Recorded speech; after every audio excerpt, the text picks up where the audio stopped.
Bismillahirrahmanirrahim. Assalamualaikum warahmatullahi wabarakatuh. Alhamdulillah wa syukurillah. Terima kasih sebelumnya kami yang telah diberi kesempatan untuk bisa maju di sini. Sebelumnya saya ingin memperkenalkan diri. Kami permisi Bapak Ibu juri dan kawan-kawan. Langsung aja Mbak. Assalamualaikum warahmatullahi wabarakatuh. Selamat pagi. Salam sejahtera. Saya agak sedikit grogi nih. Oke, sebelumnya kita akan perkenalkan. Kita dari Fakultas Psikologi Universitas Muhammadiyah Lampung dengan saya Joko Supriyanto. Dan saya punya moto representasi selagi muda dan jangan saya sia-siakan kesempatan yang ada. Dan rekan saya Ana Trisniati dengan motonya sebaik-baik manusia adalah orang yang berguna bagi orang lain. Oke, langsung saja. Adapun karya tulis yang akan kita sampaikan yaitu mengenai studi tentang remaja dan situs porno di internet. Oke, langsung saja Mbak. Latar belakang kenapa kita menyebabkan banyak penemuan yang dapat memudahkan aktivitas manusia, misalnya internet. Dan dengan teknologi itu, internet itu ternyata banyak kemudahan-kemudahan yang akan kita dapatkan, terutama bagi remaja atau masyarakat secara umum. Dengan internet kita bisa dapat informasi untuk tingkat pendidikannya, terutama masalah ini kita juga dapat di internet. Dengan internet juga ternyata selain dampak positif, itu juga ada dampak negatif. Kenapa? Internet ini membawa kita kepada ruang atau dunia baru yang tercipta. Langsung Mbak. Keberadaan internet yang seperti saya bilang tadi memberi dampak positif tentu bagi seluruh masyarakat pengguna internet termasuk remaja. Seperti yang saya bilang tadi, mereka bisa dengan cepat mendapatkan informasi, bisa mencari dengan menggunakan Google misalnya atau dengan cara lain. Dari internet ini seperti sarana pendukung kejahatan misalnya. Kita lewat internet juga bisa lakukan kejahatan, misalnya apa? Pencurian uang di bank. Kita bisa lakukan itu di internet juga. Itu sisi negatif. Kalau tadi sisi positif dan sebagainya. Terutama yang akan kita bahas ini masalah remaja tentang situs porno atau cybersex. Remaja, kita tahu bagaimana salah satu karakter remaja, salah satunya ketika masa pubertas yang dia mungkin ingin coba mandiri, dia ingin memanfaatkan teknologi itu, tapi ada sebuah kesiapan mental mungkin dapat lebih lanjut juga terhadap perkembangannya. Oke? Itu tadi latar belakang yang melatar belakangi kita. Kenapa kita mengangkat masalah studi tentang remaja dan situs porno dengan berbagai. Baik ya, waktunya masih kurang 2 menit ya, tapi bagus sekali dan saya perhatikan cukup pede ya. Saya diri mungkin karena sudah sering berorganisasi ya. Kami persilakan untuk komentar dan pertanyaan dari ini.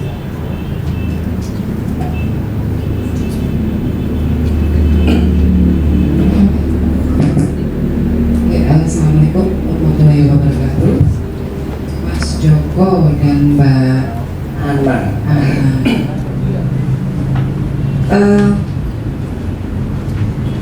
Sudah berapa kali ikut lomba ini?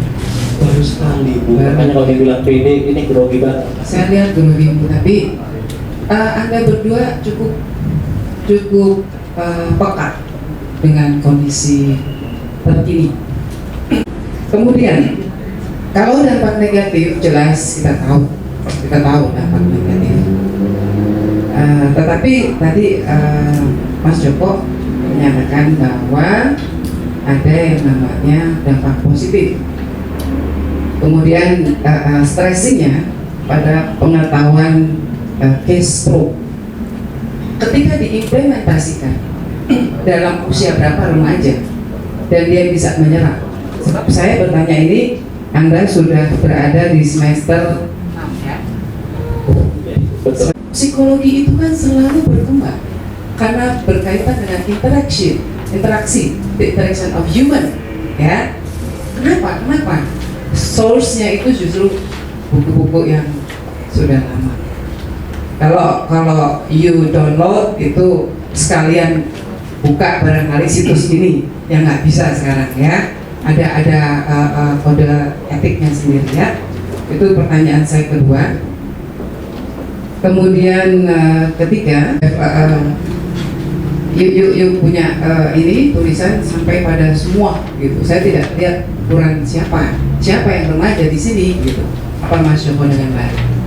Oke, terima kasih. Misalnya si anak ini dengan tingkat umur 3 tahun misalnya ya Bu ya, 3 tahun 4 tahun, mungkin si anak ini bisa dibedakan, mohon maaf, oh ini punya adik, ini namanya mohon maaf, ini kan kita nggak bisa mencontohkan kalau kelamin laki-laki kita contohkan dengan ini, harus kita kenalkan gitu kan. Kalau ini namanya penis adik harus dijaga, dan yang perempuan ini namanya vagina. Misalnya vagina apa sih? Karena kebetulan kita di PKRR itu Bu ya, Bina BKKB, kita nyampaikan itu, dan biasanya untuk perempuan vagina banyak nggak ngerti gitu kan. Vagina apa gitu? Oh vagina itu yang punya dede ini harus dijaga. Gimana jaganya? Kalau buang air kecil ya kita harus pakai bahasa ranah ya, harus pipis harus dicuci, misalnya seperti itu. Artinya Ibu sedini mungkin dengan apa kultur yang ada, tentu kita bisa lihat kulturnya. Misalnya kita beda akan memberikan informasi dengan mohon maaf ya teman-teman anak-anak yang harus bahasa, dan itu kepekaan sebagai konselor kalau kita di sana untuk bisa menanggapinya. Yang jelas sedini mungkin dengan dengan bahasa yang berbeda, begitu Ibu. Alasan, tapi yang jelas kami mengalami kesulitan untuk mencari buku psikologi di Lampung. Makanya kami juga terkadang kalau pas ke Jogja titip kawan di Jogja, yang kawan di Jogja kita ini, dan kebetulan buku-buku pembedahan yang ada selain koleksi pribadi maupun yang ada di fakultas ya segitu-gitu Bu. Jadi sebenarnya kami ingin banget buku yang baru gitu kan. Kalau ibadah nanti nggak bisa. Masalah kita punya PKRR yang disebut kita Wahana Advokasi Remaja dan Anak, dan di situ kita lakukan wawancara. Kebetulan kita baru aja pulang roadshow dari Lampung, jadi kita singgung-singgung ini karena masalah karya tulis ini kan. Karena masih ada kultur tadi yang menjadi benang merah. Nah, sehingganya saya melihat di sini penyaji sebelumnya ini sama juga dari format penulisan ya. Ada beberapa yang tidak mematuhi ketentuan ya. Misalnya margin ya. Meskipun sekarang kan ya sebenarnya sekarang bukan lagi mesin tik 4-4-3-3, tapi ketentuan di panitia memang harus seperti itu. Kiri 4, atas 4. Sesuatu yang dianggap benar itu sangat tergantung pada kemampuan orang bersilat lidah ya, orang yang pandai bersilat lidah itulah benaran biasanya yang menang. Karena itu kurang cukup data ya, kurang cukup data. Misalnya data tentang remaja yang berperilaku menyimpang itu di Provinsi Lampung itu berapa sih sebenarnya?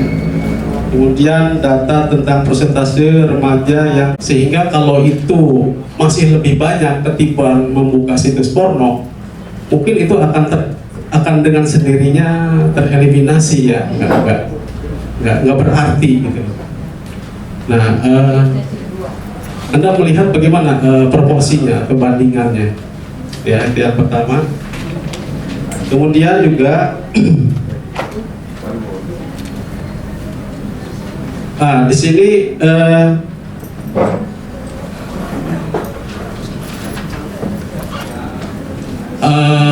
kaitan atau disebut dengan logical construct ya, atau mungkin kerangka pemikiran ya. Jadi akibat-akibat yang ditimbulkan secara psikologis itu apa sih tahapannya? Nah, saya kira itu yang menarik yang mungkin tadi dibahas ya. Apa untuk pertanyaan nomor 1 itu masih belum paham? Ya, pembanding yang seperti apa? Sepertinya Anda kan mempotret bahwa para remaja sangat sering buka situs porno. Iya. Nah, itu berapa lama, porsinya berapa persen, kemudian seberapa parah. Nah, kalau sekarang dibandingkan dengan terpaan-terpaan informasi lain, dia di samping membuka internet, Manusia itu kan lebih dalam kadar mayoritas ya, mungkin nanti kalau oh saya enggak, itu kan Anda. Ini saya bicara mayoritas. Sehebat apapun penerpaan keluarga, aktivitas les segala macam, tapi kalau dia juga intensitasnya masih cukup bisa mempengaruhi alam bawah sadar, karena kan ada sebuah yang saya bilang tadi nggak saya jelaskan proses apa ya, informasi itu masuk ke hebat adalah otak. Kalau di sini saya gambarkan dalam proses ininya, psikologinya itu. Lalu seberapa besar dampak ini, anak ini udah ikut les, udah banyak kegiatan ini apa ya, yang saya bilang tadi dalam gejolak remaja pada masa pubertas dengan berbagai masalahnya, kita tidak pernah tahu si remaja ini sedang ada masalah apa mungkin di luar, dan itu belum tentu orang tua tahu. Mungkin masalah gara-gara jerawat atau pacar aja bisa dia belah jadi dua, itu ada Pak kasus. Situs porno Pak maksudnya. Iya, yang saya bilang tadi itu akan berpengaruh dalam proses alam bawah sadar manusia. Sekarang jujur saja kita lebih senang membaca buku yang ilmiah atau senang nonton film, misalnya itu nggak perlu dijawab, itu dalam dalam hati kita saja. Dan apalagi dengan naluri kita yang Simon Freud katakan ya Pak ya, alam bawah sadar itu yang lari ke masalah seksualitasnya, dan tentu ini sangat berpengaruh terhadap psikologinya. Kalau mungkin secara kesehatan medis nggak bisa diukur, tapi secara psikologis bisa menjadi misalnya paranoid, atau dengan seperti itu bisa kecanduan melihat gambar-gambar seperti itu, karena sifatnya gambar-gambar seperti itu ingin selalu kita lihat, dan penasarannya cukup tinggi untuk melihat. Ini kebetulan saya mau wawancarai. Jadi salah satu remaja usianya 20 tahun, tapi berapa orang diwawancarai? Saya kebetulan kemarin 3 orang, tetapi jawabannya rata-rata Pak, 3 orang. Dia yang satu mahasiswa Unpad, dibawa oleh lingkungannya yang dia sering membuka situs porno dan terbuka menerima dunia asing, menjaga moral, berbudaya Bantul, dan inilah yang menjadi gila grogi banget ya ampun, tolong tekan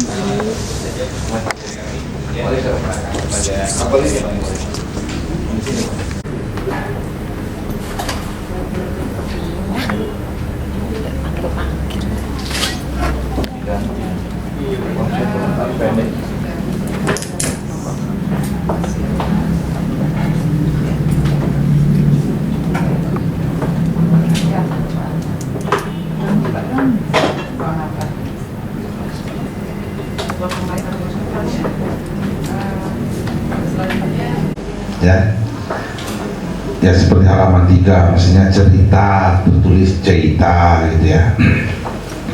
Kemudian salah satu contoh pada halaman 2. Pada halaman 2 itu gagasan kreatif ya. Poin 1, memperkaya metode pengajaran sejarah ya, terutama di sekolah-sekolah menengah. Metode ini dilakukan dengan yang menitik beratkan. Coba Anda lihat seperti lanjutannya dari kalimat itu. Dengan demikian selain koma ada, nah mungkin bukan di situ komanya kali ya, di mana maksudnya? Ya, dengan demikian selain siswa, nah hal yang seperti yang patut diperbaiki. Kemudian dibiasakan dalam bahasa Indonesia itu, kalau sifatnya pernyataan, jangan terkandung di dalamnya ada pertanyaan ya, seperti poin 2, memberikan dan menjelaskan secara eksplanasi bagaimana. Anda ingin menyatakan kan, bercerita, tapi Anda bertanya bagaimana. Nah ini diusahakan untuk digunakan bahasa yang maksudnya orang paham sebetulnya, tapi kalau mengacu kepada bahasa Indonesia, guru SMA mengajar di Pasca juga. Begini Emma, saya juga orang sejarah. Pengajaran itu tidak dipakai lagi yang sudah dikenal namanya discover learning. Belajar menemukan. Anak ketemu di sini pengajaran. Yang benar adalah pembelajaran. Sejarah bukan learning to know, tapi learning to do. Ya, oke. Saya semalam bolak-balik lihat kurikulum. Nggak ketemu namanya kompetensi dasarnya dalam materi ini. Tidak ketemu namanya KTSP. Kalau sudah ketemu namanya KBK. Ya, saya cuma memberikan saran. Karena saya di bidang ini sih pembelajaran itu. Buang namanya pengajaran, tapi pembelajaran. Karena sudah ketemu discover learning. Kalau kita baca buku Vygotsky dan sebagainya, structure model dibilang. Ya, itu yang pertama. Kemudian stressing dalam satu saja cerita, karena merekui cerita ayat ini. Jadi sejarah juga punya model pendekatannya. Jadi tidak center learning, tidak guru di depan, tapi kita pakai model. Jadi teknik pembelajaran itu pendekatannya, apakah dia tanya jawab, ketemu strategi pembelajarannya apa, ya. Jadi saya lebih senang kalau ini model pembelajarannya Pak, berdasarkan cerita itu. Jadi ada 3 yang saya memberikan saran. Is okay, punya judul terima kasih, bisa ngangkat cerita folklore rakyat. Saya sarankan satu saja, nanti lebih dipertegas di latar belakang masalah. Problemnya apa masalahnya, itu yang pertama. Pegawai negeri nggak bisa ya. Nah ini dalam dunia usahanya usaha di bidang apa? Ya tentunya adalah usaha di bidang bisnis, di bidang swasta dan seterusnya. Ya. Nah ini barangkali yang perlu saudara-saudara cermati. Jadi jangan sampai kita baru berbuat selangkah, tapi kita sudah akibat dari perbuatan selangkah ini akan menjangkau yang lebih sangat jauh gitu. Padahal ada penengahnya dulu. Jadi kalau makan itu kenyang, sebelum dia sehat, dari kenyang ini diharapkan sehat. Nah, ya, satu, pertama memiliki keterampilan, kedua perubahan sikap mental. Nah ini kan belum makna. Nah di sini yang harus dihindari hal-hal yang seperti itu. Memiliki keterampilan, ya. Keterampilan saya yakin yang mengikuti pendidikan ini sebelum mengikuti pendidikan mereka sudah punya keterampilan, tapi mungkin di situ ada peningkatan kecakapan hidup, ya. Intinya kecakapan hidup ini keterampilan dimaksudkan ya, keterampilan untuk bisa bekerja di dalam hidup, berkarya kan di dalam hidupnya, ya. Baik, saya Apa tadi itu, ya. Saya mau buka, nggak percaya. Saya lebih cenderung di dalam daftar pustaka ini ada tulisan dosen saudara ya. Pertama, mengenal diri dan mengolah hidup dalam merencanakan masa depan. Ini makalah. Pemantauan kelompok bersama usaha KBU dan peserta didik yang dapat bekerja di perusahaan program kecakapan hidup. 2 ini saja kalau sebagai sumber tidak bisa angka. Itulah yang penyebabnya saya di latar belakang masalah itu apa sebenarnya implementasi pendidikan kecakapan hidup itu berdasarkan angka-angka. Jangan pakai BPS 50, personal skill, social skill, dan tadi beriringi kalau bahasa asing. Jadi itu 2 saran saya ya. Yang pertama, jangan suka bicara angka dan jangan pakai masalah. Coba dipersempit di mana? Apa di lahan, apa di Mubang, apa saja yang mengadakan pendidikan PRS itu, dan apa bentuk dari pelaksanaan pendidikan kecakapan hidup itu. Mengumpulkan data, begitu banyak angka yang saudara cantumkan, itu prosedurnya dalam pengumpulan data itu seperti apa? Itu yang diceritakan pada bab 3 sebenarnya. Kemudian pengolahan data setelah saudara dapat mengumpulkan data, itu pengolahannya menggunakan teknik apa.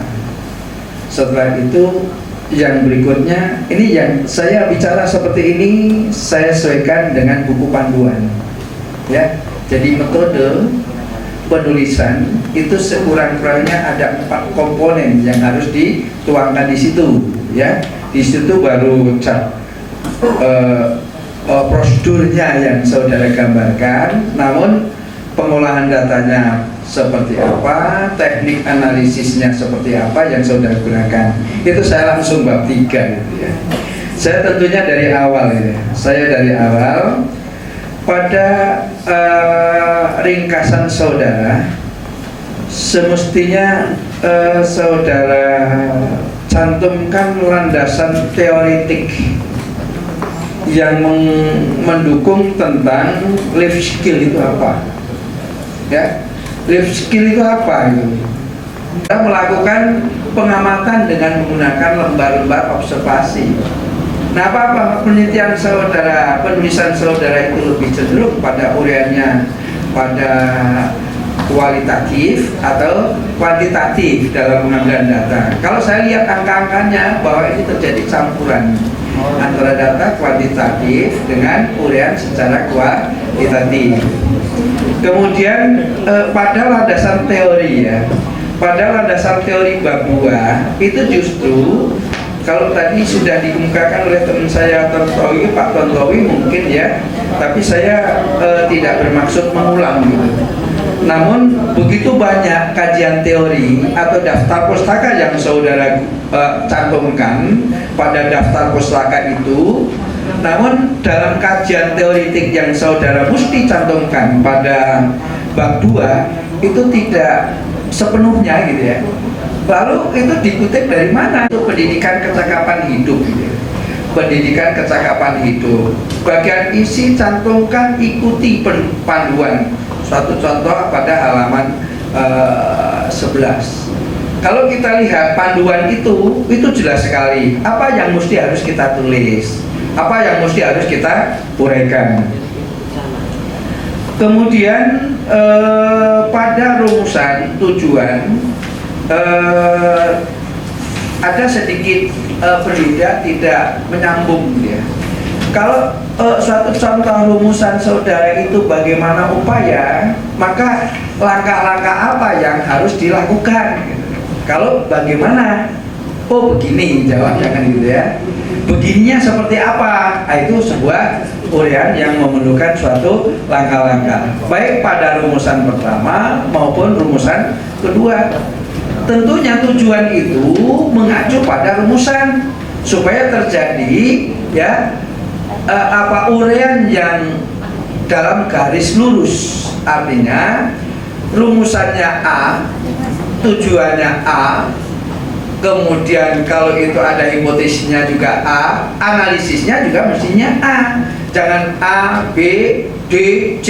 Wah, akhirnya apa yang diharapkan tidak akan terpenuhi. Kesimpulan. Kalau kata kesimpulan, ahli bahasa mengatakan itu adalah sebuah proses. Kalau simpulan itu adalah hasil yang memang sudah disimpulkan. Itu ya, lihat di buku panduan, simpulan bahasanya, bukan kesimpulan, gitu ya, bukan kesimpulan tapi simpulan. Nah ini, oleh karena itu simpulan saudara setelah saudara menganalisis ya dengan teknik analisis yang jelas, simpulannya itu satu kalimat, suatu contoh. Alhamdulillah, puji syukur kehadirat Allah Subhanahu wa taala, kita bisa berkumpul dalam acara kompetisi kadetus mahasiswa perguruan tinggi swasta se-Kopertis wilayah Bangsal. Terima kasih saya ucapkan kepada Mas, di sini ada moderator, yang moderator ya. Saudara Mustafa Ibnu Haryadi ini beliau adalah mahasiswa Fakultas Psikologi Universitas Muhammadiyah Lampung pada tahun 2008. Saya belum tahu semester berapa. Dari judul atau permasalahan diajukan ini, saya persilakan Saudara Mustafa di depan juri untuk mempresentasikan permasalahan yang diajukan sama Bapak kepada Saudara Mustafa. Kami persilakan. Karena terjadi perubahan dalam dirinya sehingga dapat mengakibatkan gangguan cemas. Perubahan tersebut adalah perubahan keadaan ekonomi keluarga, tentunya penghasilan, di mana ketika bekerja dan setelah masa pensiun kita akan mengalami pengurangan. Perubahan peran, mungkin ketika di waktu kerja individu merasa pensiun dirasakan sebagai perceraian dari pasangan yang dicintainya. Di sini populasi saya adalah pegawai negeri TNI, Polri, dan PNS. Hal ini juga akan mempengaruhi pengambilan kerja. Tetapi yang saya temui bukan kecemasan, sebetulnya ada istilah orang itu post-pol syndrome ya, post-pol syndrome, takut kehilangan kewibawaan, saya bilang ini. Jadi kalau kecemasan mengenai pensiun, mati aja sudah punya kontrak kita, saya bilang itu. Tapi saya coba dalami dulu secara psikologis, mungkin dari Prof Juri dulu ya. Prof Juri apa Pak? Nggak tahu ini. Oh iya, silakan. Saya ditugasi untuk menjuri kegiatan ini sebagai dewan juri.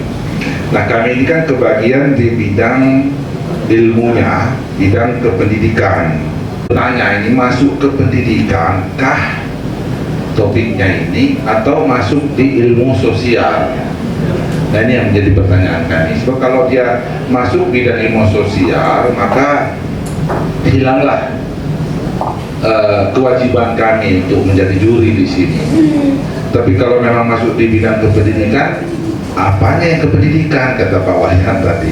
Nah, ini menjadi pertanyaan, mungkin perlu kejelasan dulu ini kami dari pihak panitia untuk melanjutkan penjurian ini ke IPS. Nampaknya ada mirip-mirip di sini seperti kesadaran akan bahaya pornografi, porno aksi. Nah, ini juga kecemasan kan, kayaknya arahnya ke sana. Kalau ini pensiun gitu, mohon penjelasannya Pak Romji. Kalau memang background pendidikan saya memang sarjana pendidikan, walaupun S2-nya sudah nggak karuan arahnya sendiri Pak, kawan. Di sini saya tadi mencermati ya, menceritakan tentang kecemasan seorang pegawai menghadapi pensiun. Ya sebetulnya ini masih perlu dibuktikan ya cemas. Wong saya nggak cemas, saya pensiun. Saya 2 tahun lagi pensiun. Pada saat saya pensiun golongan saya 4D, jumlah pensiun saya 1,5 juta. Sementara saya tinggal menghidupi saya dengan istri yang sudah tidak boleh makan apa-apa, hanya boleh makan tempe bacang dengan sayur asam. Cukup bulan September mendatang masa jabatan saya tidak diperpanjang di Kopertis, berarti September 2008 saya pensiun. Tidak PPP, langsung jadi Pak. Ya, betul. Enggak, ini saya komentari substansinya dulu ya. Ya, sebetulnya seseorang masuk pegawai negeri tidak perlu cemas. Dia sudah tahu kok, tahun sekian ini masukan untuk Anda yang mau menambah baik jadi pejabat eselon 2, pensiunnya umur 60. Itu pun kalau nasib baik, dan tidak semua orang bisa jadi pejabat. Itu satu. Kalau memang dikatakan cemas ini kan kadang-kadang ulah manusia sendiri. Sudah tua, gaji kecil, mau punya gedung bertingkat, ya cemas. Wong itu nggak mungkin. Oke, banyak ilustrasi aja.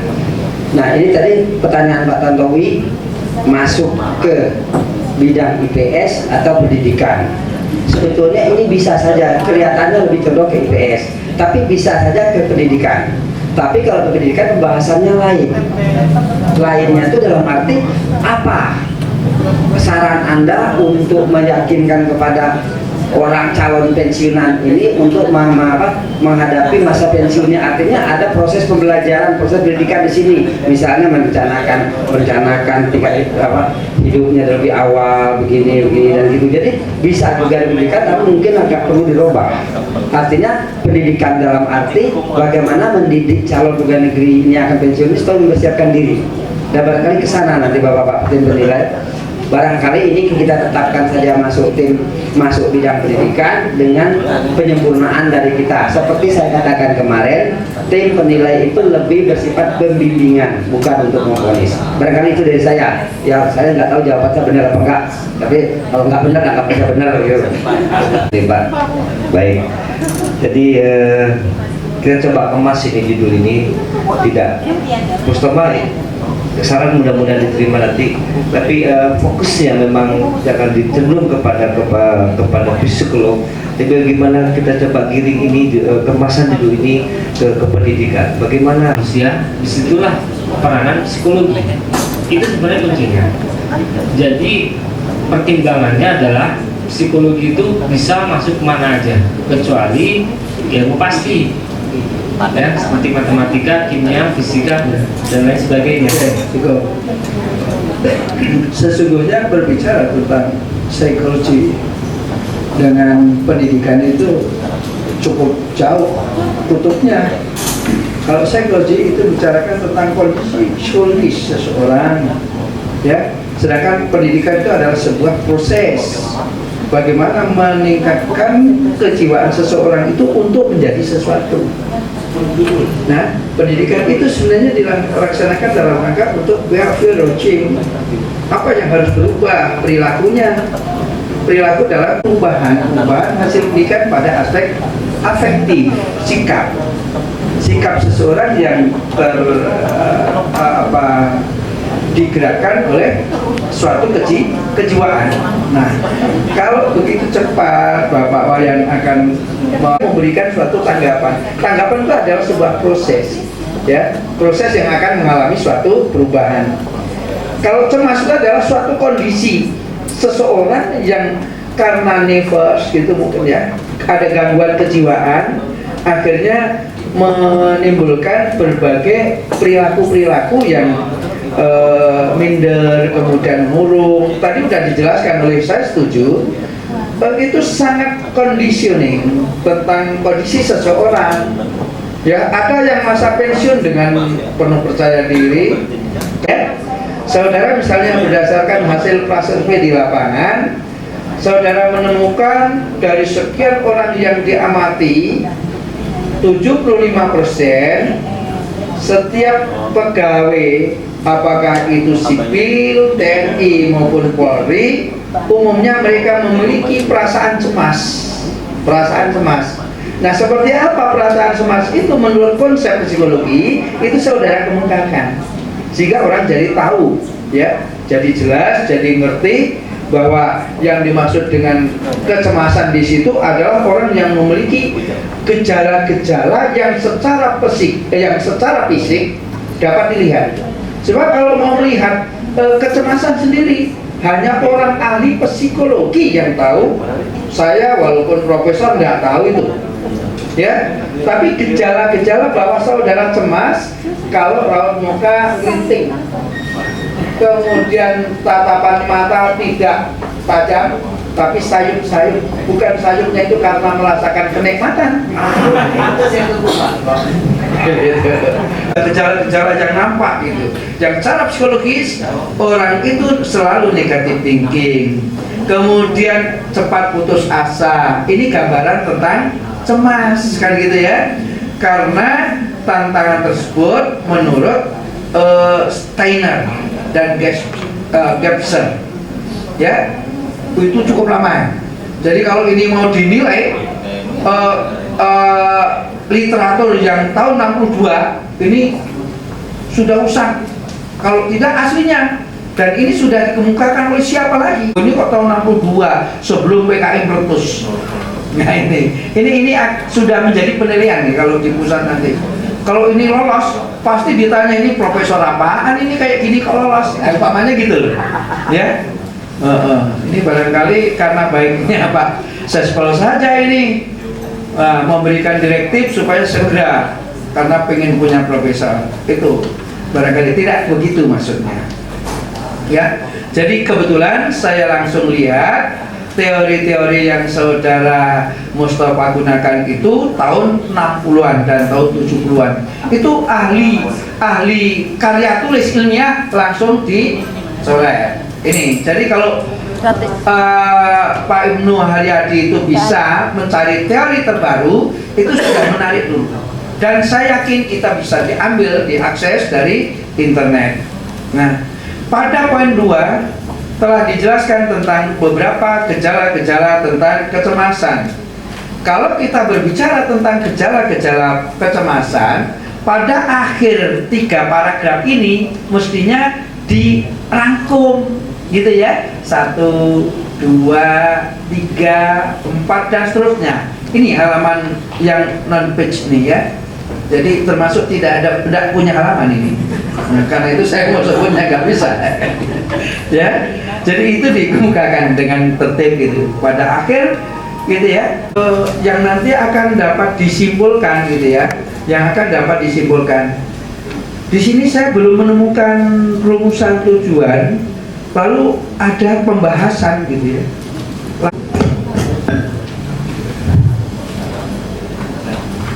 Baik, terima kasih. Sudah dibahas panjang lebar sama dengan luas profesor kita. Jadi mungkin saya hanya mempertegas, menggarisbawahi ya Saudara Mustafa, bahwa karya tulis ini belum mengacu pada apa yang tadi harus dipedomani, ya, terutama sistematikanya. Ya. Tadi dipaparkan di layar itu ada masalahnya ada, tapi dalam tulisan ini kami tidak menemukan rumusan masalahnya, tujuannya apa, manfaatnya apa dan sebagainya, ya. Kemudian juga tidak sampai pada sarannya apa, tapi di tampilan di layar tadi ada saran, tapi di karya tulis yang ditulis ini tidak ada, ya. Nah, di situ kami melihat bahwa apa yang ditampilkan di layar lebar tidak sama dengan yang ditampilkan di layar kecil ini di makalahnya, ya.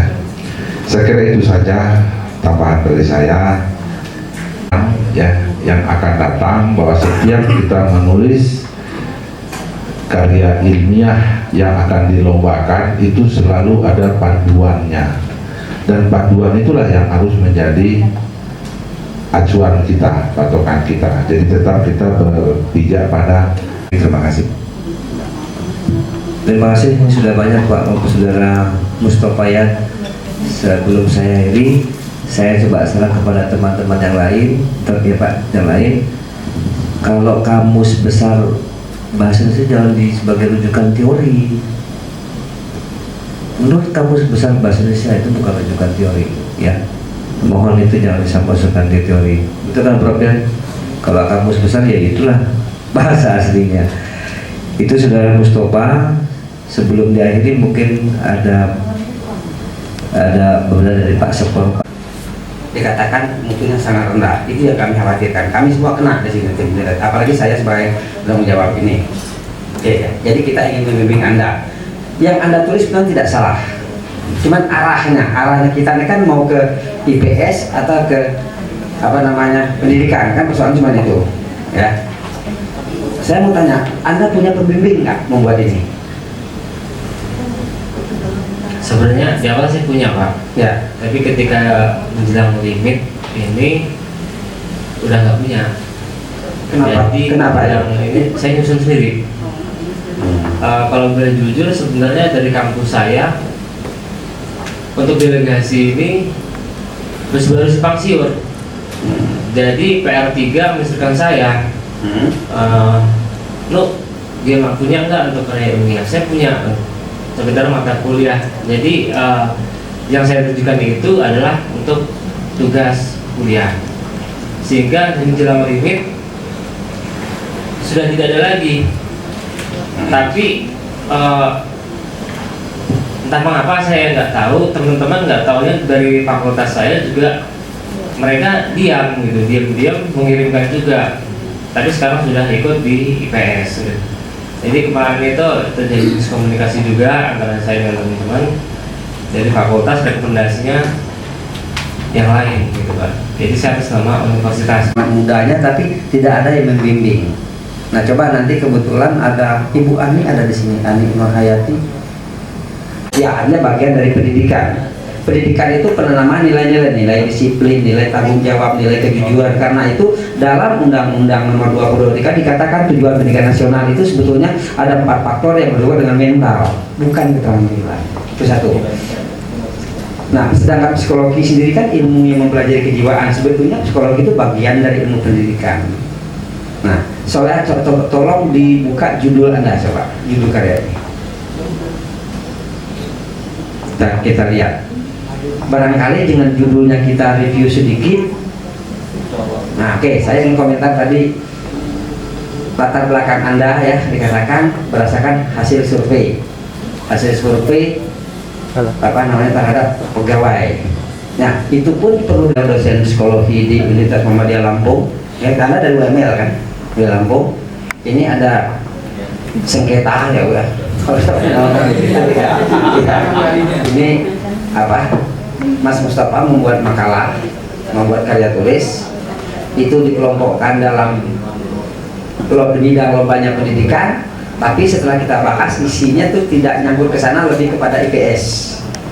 Nah, saya sebagai orang kompetis minta ini tetap di jalurnya pendidikan, nah tapi harus dengan review, dengan revisi. Nah, tolong dibimbing, barangkali begitu ya Pak Juri ya. Ya, itu yang kita inginkan. Nah, tolong bagaimana membantu beliau, apakah judulnya, isinya sedikit, karena jujur saja saya khawatir ini akan diserahkan ke Dirjen Pendidikan Tinggi, akan dibahas di sana, akan dinilai sebelum dipresentasikan ke wilayah. Saya khawatir kalau ini menyimpangnya jauh, kita ditertawakan. Alangkah sedihnya kita mereka. Kalau dilihat pada awalnya saya agak terkejut juga ini dipindahkan ke pendidikan karena kecemasan terhadap pensiun pada pegawai itu lebih ke arah sosial gitu.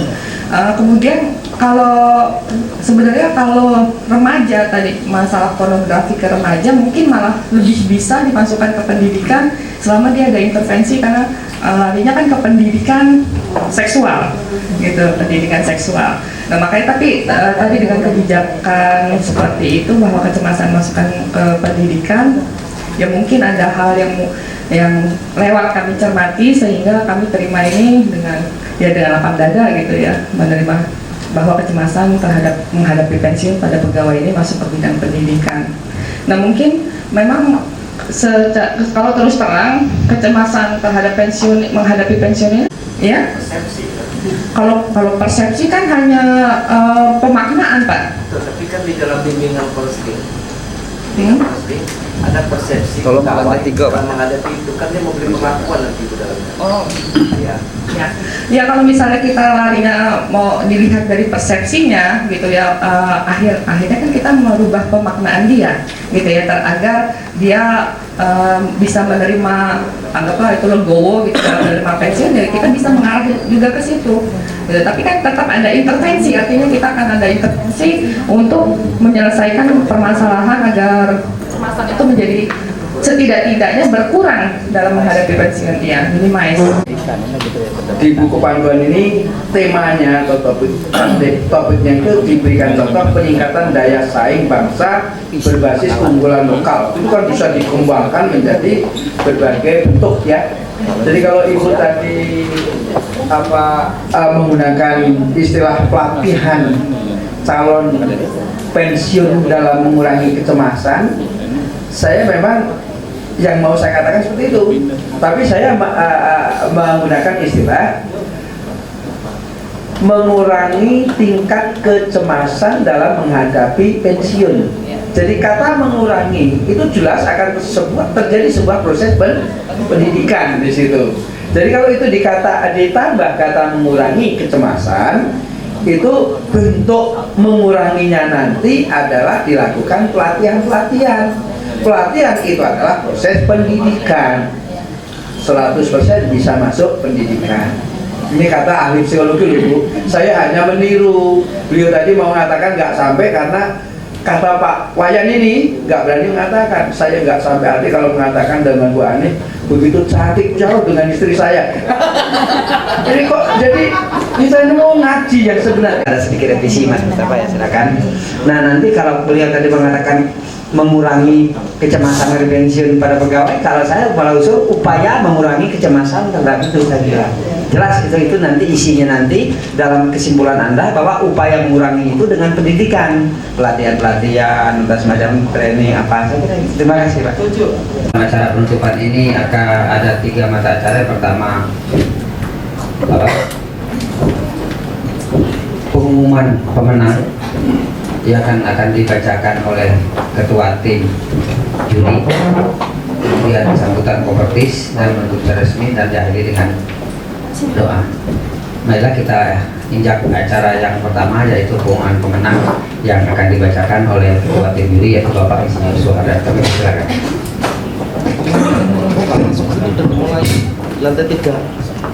8 nomor 1158 garis miring O02.2 garis miring KM garis miring 2008. Dewan Juri Kompetisi Karya Tulis Mahasiswa berdasarkan surat keputusan dari Koordinator Kopertis Wilayah 2 Palembang nomor 0918 garis miring O02.2 garis miring KM garis miring 2008 tentang pengangkatan tim juri dan panitia kompetisi karya tulis mahasiswa tingkat Kopertis Wilayah 2 Palembang yang terdiri dari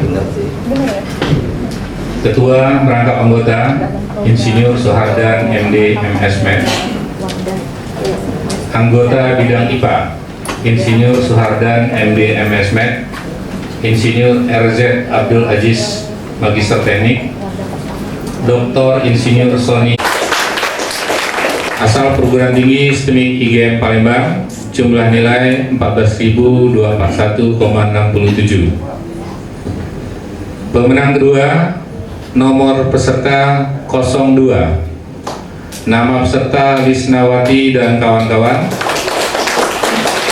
asal perguruan tinggi Universitas PGRI Palembang, jumlah nilai 14.041,667. Pemenang ketiga, nomor peserta 03, nama peserta Eko Yulianto dan kawan-kawan, asal perguruan tinggi Universitas Bangka Belitung, jumlah nilai 13.000. Pemenang harapan 2, nomor peserta 05, nama peserta Antonius Surya Arifin, asal perguruan tinggi STEMIK MDP Palembang, jumlah nilai 13.508,337. Palembang, 25 April 2008, Dewan Juri KKTM Kopertis Wilayah 2, Ketua Insinyur Soehardan M. Isnaini MP. Mengetahui Sekretaris Pelaksana Kopertis Wilayah 2 Dr. Andes Romzi Awapa MM, NIP 131466603, Ketua Tingkat Kopertis Wilayah 2 Palembang, tanggal 25 April 2008. Nama-nama peserta yang berhasil di bidang IPS. Pemenang pertama, nomor peserta 04, nama peserta Saleh Habib Lubis dan kawan-kawan, asal perguruan tinggi Universitas 03, nama peserta Biji Muhammad Guntoro dan kawan-kawan, asal perguruan tinggi Universitas Bangka Belitung, jumlah nilai 22.870,834. Pemenang ketiga, nomor peserta 02, nama peserta. Pemenang harapan 2, nomor peserta 01, nama peserta Joko Supriyanto dan kawan-kawan, asal perguruan tinggi Universitas Muhammadiyah Lampung, jumlah nilai 22.500. Palembang, 25 April 2008, Dewan Juri KKTM Kopertis Wilayah 2, Ketua Insinyur Soehardan MD MS.Med, anggota Dr. Anda Mike Rahayu MM, anggota Dr. Andes Yadi Lulus Pendidikan. Pemenang pertama nomor peserta 01, nama peserta Fikar Biasa dan kawan-kawan, asal perguruan tinggi Universitas PGRI Palembang, jumlah nilai 20.754,167. Pemenang kedua nomor peserta 02, nama peserta Lesson of Cinci dan kawan-kawan, asal perguruan Universitas IPA Palembang, jumlah nilai 20.750.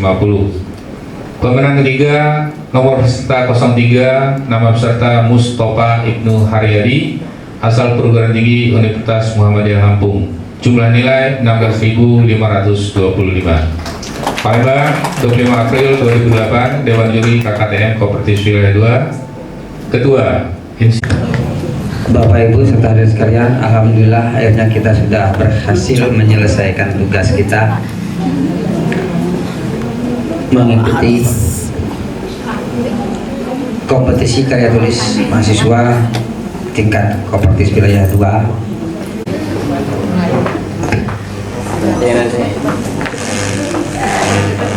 Belum lagi.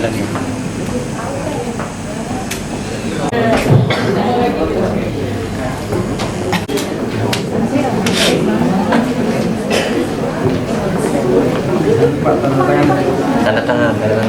Nama Mustafa Ibnu Haryadi, Universitas Lampung. Universitas Muhammadiyah Lampung. Kepada Ibu Ketua Panitia, Ibu Nurdani Samiri, kami mohonkan kesediaannya untuk memberikan hadiah. Yang mana?